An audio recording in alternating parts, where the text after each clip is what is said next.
তাক লাগালেন তাসলিমা। ইচ্ছা শক্তির কাছে প্রতিবন্ধকতাও হার মানায়।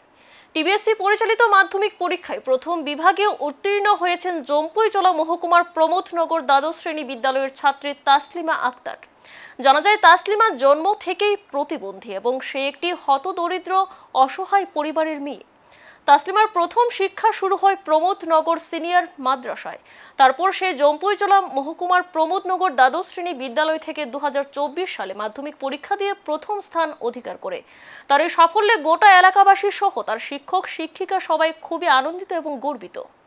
ত্রিপুরা রাজ্যিক ইমারতে শরিয়া নদওয়াতুত তামিরের পক্ষ থেকে আমাদের রাজ্যের সিপাহীজলা জেলার জম্পুইজলা মহকুমার প্রমোদনগর এলাকার আমার এই ছাত্রী পাশাপাশি প্রমোদনগর সিনিয়র মাদ্রাসা থেকে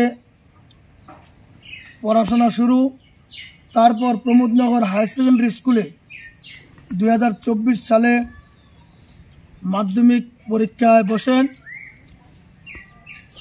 প্রথম স্থান অর্জন করে। তার কথা শুনে আমি তাসলিমার বাড়িতে চলে আসি।